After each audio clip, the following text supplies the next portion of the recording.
Hi guys, Roni here from the Woolchemist. I'm here today to talk to you about 100% wool yarns. I'm planning a whole series where I will be talking about different blends of wool, and I thought the best way to start would be to start with the simplest and also one of my favorite types of yarn that I'm working with, which is the 100% wool. A yarn that doesn't have anything else added to it, no silk, no nylon, no cashmere, is certainly still very, very versatile in its ways of use. There is just a few things that is good to remember when you choose a yarn that contains 100% wool.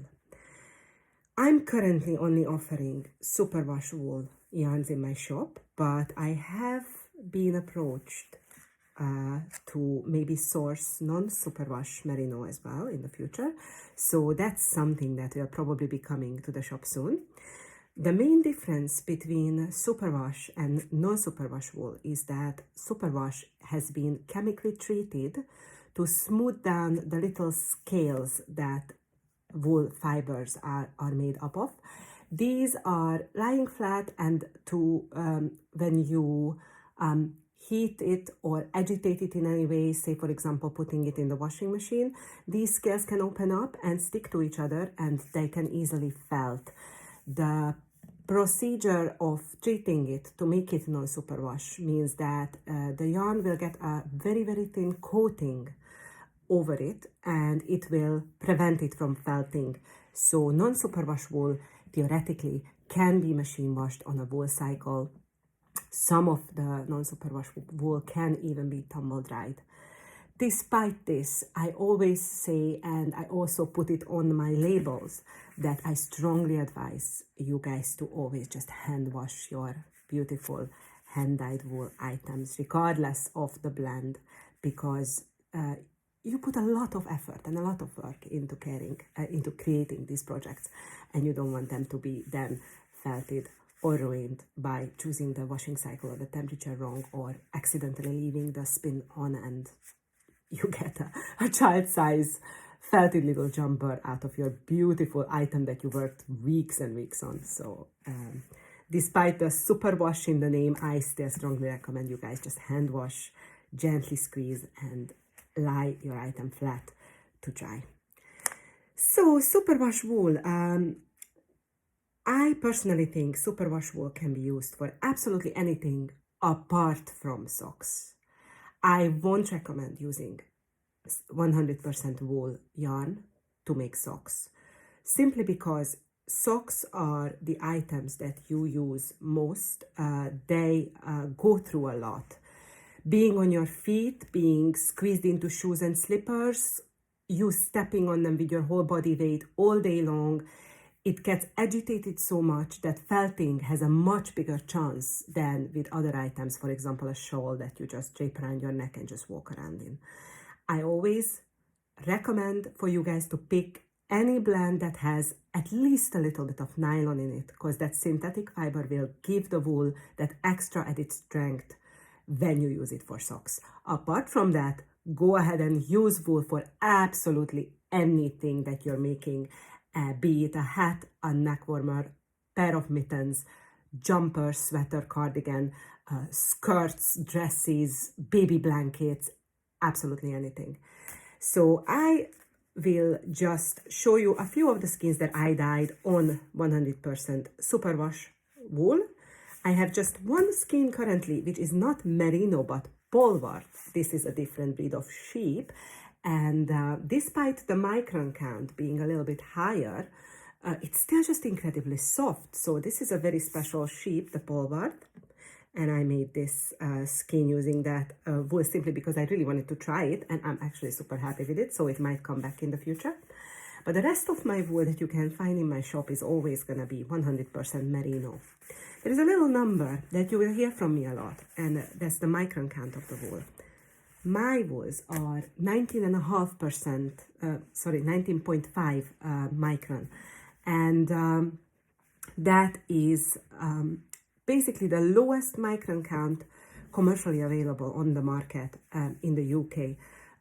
There is just simply no softer superwash wool in the world than the one that I am offering. And those who bought from me before will absolutely feel it, and they will probably, a few of them already put it in comments. It's just that it's incredible to touch. It's just such a luxurious feeling, even without any cashmere, any silk, any mohair, any luxury fiber in there. Even just the plain 100% wool is just incredibly soft against the skin. I am bravely recommending the use of my yarns on even the most sensitive skin because they will not scratch. This one is double knit weight, which is 200 meters per 100 grams, and that will probably be enough for a grown-up size hat or even a V neck warmer or a pair of fingerless gloves.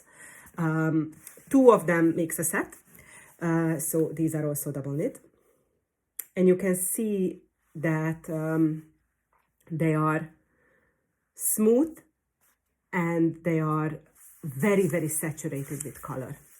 The superwash treatment on the wool means that the wool will take up the dye much more readily than the non-superwash. And it's much easier to treat when dyeing as well. You don't have to be so careful when you're moving them around in the dye bath. You don't have to be so careful when you're heating it because it's not going to start felting. And it just takes up the colors like an absolute dream, and you can tell that these colors are just so bright. It's just jumping off the screen. I've also got a few skeins available in fingering weight, which is 400 meters per 100 gram. Basically twice the length of double knit, so half the diameter, if you want to put it that way.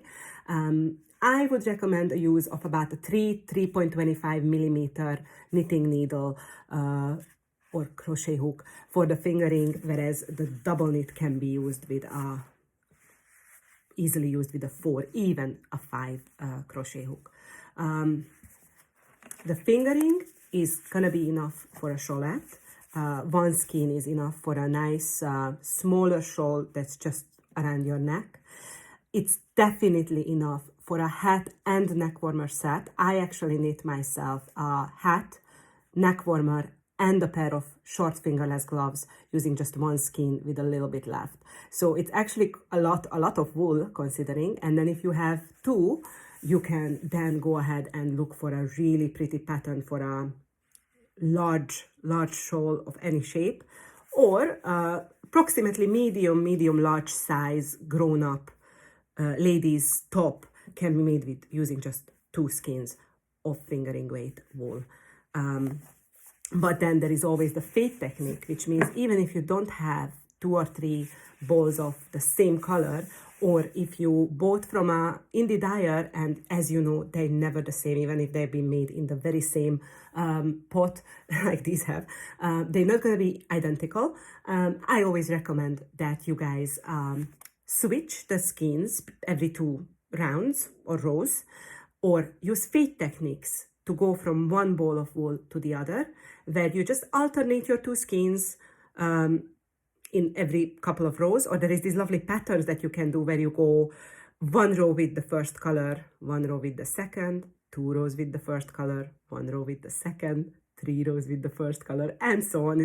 There's a lot of patterns. I'll probably share a few of these in the Woolchemist group as well, for those who are excited to try out the fade. I use the fade all the time. Fade is a fantastic technique to go through those single skeins of yours that you just picked up at a wool market because you just absolutely loved the color.